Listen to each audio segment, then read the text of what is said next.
पप्पू देश की जनता को साबित कर दी है। देश की जनता आज हारी है। हमको मिला ही नहीं ना, हमने तो जिन नेताओं को वोट दिया था वो जीते ही नहीं। 3 राज्य में कांग्रेस नहीं हारी है, 3 राज्य में जनता हारी है। जनता का विश्वास आ रहा है। निर्वाचन प्रक्रिया में घोटाले हैं, धांधलेबाजी है, सुरक्षा है। मोदी जी का भ्रष्टाचार चल रहा है, मोदी जी का तानाशाही चल रहा है। शर्म आनी चाहिए आप जैसे पत्रकारों को। भाई ईवीएम द्वारा जीत रहे हैं और अब बता रहे हैं हम रोना रो रहे हैं। अरे ईवीएम को बैन करें। अगर सामर्थ्य है प्रधानमंत्री मोदी में, उनके सामने लड़ ले। बैलेट पेपर पे पता चल जाएगा कितने पानी में है प्रधानमंत्री मोदी जी।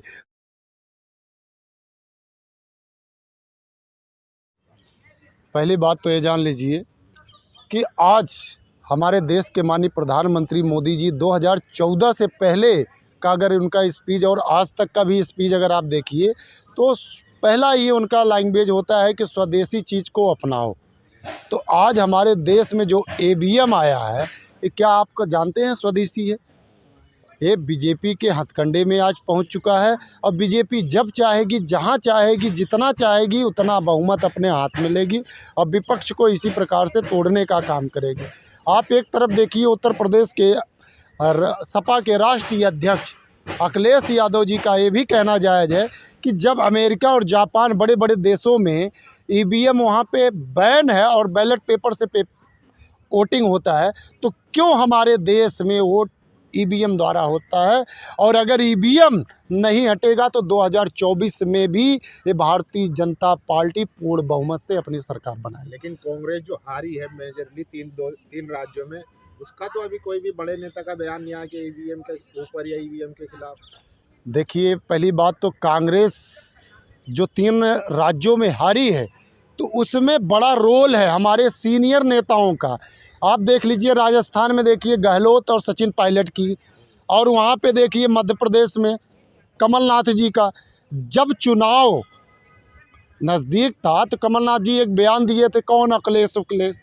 पहली बात तो जो यादव वोटर थे मध्य प्रदेश में टूट गए, और यहाँ राजस्थान का जो चुनाव था वहाँ पे सचिन पायलट और अशोक गहलोत, इनकी आपसी लड़ाई का फ़ायदा जो है बीजेपी ने उठाने का काम किया। हमारे नेता राहुल गांधी जी के नेतृत्व में जिस जगह पे उनकी नेतृत्व रही उस जगह पे हमने अपना सरकार बनाया। और ये राहुल गांधी जी को एक्शन लेना पड़ेगा, गेर उन्हें बदलना पड़ेगा 2024 के लिए। अगर वो अपने हाथ में कमान नहीं लेंगे और स्वयं फैसला नहीं लेंगे तो 2024 में भी परिणाम और बुरा आने वाला। मोदी जी ने एक नसीहत दी है कि कांग्रेस जब तक देश के खिलाफ काम करती रहेगी और हिंदू धर्म के खिलाफ काम करती रहेगी, जब तक वो ऐसे ही नतीजे भुगतेगी। इसको आप लेना चाहिए। देखिए, पहली बात तो ये जान लीजिए कि ना तो हम हिंदुत्व के खिलाफ थे, ना हम इस्लाम के खिलाफ है, ना ईसाई के खिलाफ है, ना हम सिख के खिलाफ है। हम देश के साथ हैं और देश के साथ रहेंगे और पूरी निष्ठा और ईमानदारी के साथ रहेंगे। और ये जो बीजेपी का इल्ज़ाम है प्रधानमंत्री मोदी जी का, एक गलत इल्ज़ाम है। इसी देशवासी ने हमको 70 साल का मौका दिया और आज भी हमें मौका दे रहे हैं। हम अपने देशवासी जनता जनार्दन को तहे दिल से धन्यवाद करते हैं और आने वाले समय में हमारी जो भी कमियां हैं, जो भी त्रुटियां हैं, उसको हम दूर करके और मजबूती से काम करने का काम करेंगे। और आपके चैनल के माध्यम से हम सब नसीहत नहीं, हमारे सबके नसीहत को स्वयं बीजेपी के लोग लेते हैं। आपको शायद पता होगा, लोगों का नसीहत लेके चुनाव में जीत जा रहे हैं, वो 100% जीत रहे हैं। हमारे सबके ही नसीहत है। आज जो हमारे सीनियर नेता थे या भगौड़े नेता हैं, घर के वेदी जो हमारे हैं, वो आज बीजेपी पार्टी में चले गए हैं। और वही प्रधानमंत्री मोदी जी की पार्टी, बीजेपी की पार्टी बोलती है भ्रष्टाचार मुक्त करेंगे, और एक तरफ जितने भी भ्रष्टाचारी हैं सभी बीजेपी पार्टी में जा रहे हैं। आपके विधायक क्यों बिक जाते हैं? मोदी की टक्कर में कोई नहीं है आपके पास नेता। देखिए, मोदी के आप राहुल ने कहा था, लेकिन पप्पू साबित कर दिया। देखिए, पप्पू देश की जनता को साबित कर दिए। देश की जनता आज हारी है। 3 राज्य में कांग्रेस नहीं हारी है, 3 राज्य में जनता हारी है। जनता का विश्वास हारा है, जनता का प्रेम राहुल गांधी जी के साथ जो था वो हारा है, क्योंकि जनता देश कांग्रेस के साथ है और राहुल गांधी जी के गारंटियों पे विश्वास तेलंगाना किए। में कौन हारा है? अगर जनता हारी तो तेलंगाना में कौन हारा है ये बताइए। मैं बता रहा हूँ, मैं राजस्थान और मध्य प्रदेश की बात कर रहा हूँ, छत्तीसगढ़ की बात कर रहा हूँ। तेलंगाना में वहाँ पे जनता की विजय हुई है, जनता ने वहाँ पे अपना सरकार चुनी है और राहुल गांधी जी ने भी ट्वीट किया है, जो गारंटी है वो हम पूरा करके दिखाएंगे। ये प्रधानमंत्री मोदी की तरह जुमले देने का काम ना कांग्रेस ने कभी किया है और ना करेंगे।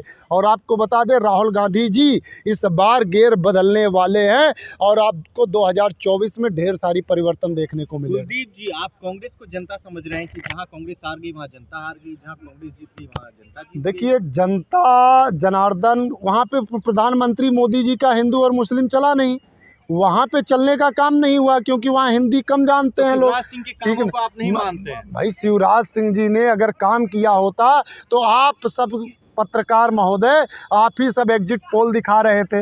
आप देश की जनता, आप ना भाई, हम तो स्वीकार किए, हमारे नेता स्वीकार कर रहे हैं, लेकिन गलती कहाँ हो गई? गलती हमारी नहीं है, गलती ईवीएम की है और गलती जो मजिस्ट्रेट हमारे संविधान के रक्षक, पहले सुन लीजिए, मजिस्ट्रेट द्वारा शिवपुरी में ईवीएम की चोरी हुई या नहीं हुई। यादव जी अब हम जाते ईवीएम का रोना। अरे भाई, हम रोना नहीं रो रहे हैं, हम रोना नहीं रो रहे हैं। आप बताइए, क्या ईवीएम की चोरी हुई? शमशान भूमि में गया था या नहीं गया था? क्या हम झूठ बोल रहे हैं? शिवपुरी में गया था और जब कांग्रेस के लोगों ने पकड़ा तो वहाँ पे मजिस्ट्रेट भी मौन उनको तोड़ना पड़ा। भाई, ईवीएम शमशान भूमि में क्या करने जा रहा है? क्या ईवीएम वहाँ? तो हमारे कार्यकर्ता पकड़े ना, स्पोज किए और आपका प्रक्रिया को इस देश की सुरक्षा एजेंसियों पे विश्वास नहीं था। शमशान भूमि पे भूतों का वास होता है, भूतों की सुरक्षा में उस ईवीएम को रखने के लिए गए थे मजिस्ट्रेट साहब, ये था वो ईवीएम को रखने के? हाँ, भूतों के पास रखने गए थे। यहाँ की देश की सुरक्षा की जो एजेंसियां हैं उन पे विश्वास नहीं थे। हार गए अब सर, कौन हारे हैं? कांग्रेस हार गई। अरे सर, हम जनता, बेरोजगार जनता हारी है।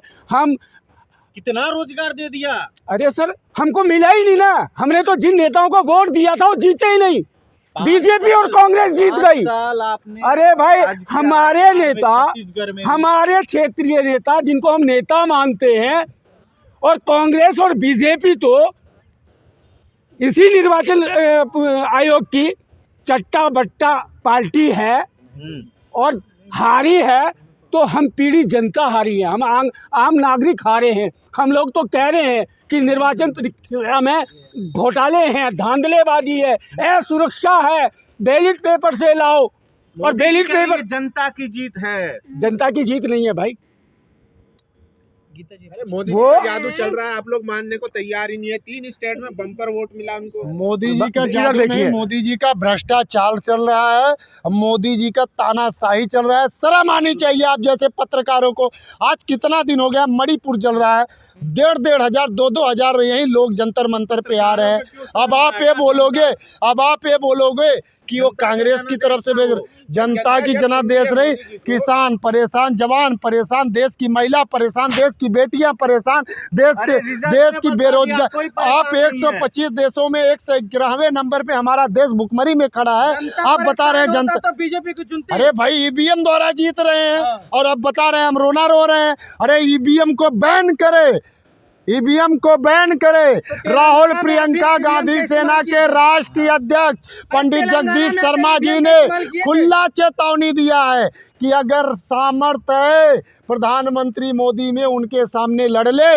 बैलेट पेपर पे पता चल जाएगा कितने पानी में है प्रधानमंत्री मोदी जी।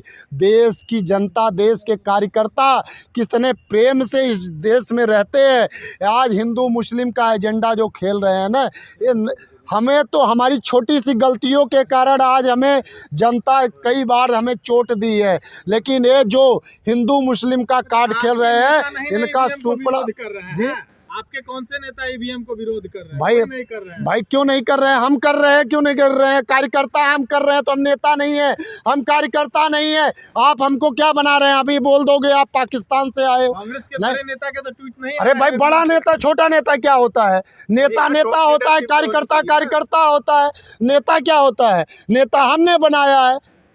आज हम आपके चैनल के माध्यम से बोलते हैं, गहलोत जैसे, कमलनाथ जैसे अगर ऐसे नेता रहेंगे तो सुपड़ा तो और ज़्यादा कांग्रेस का साफ होगा।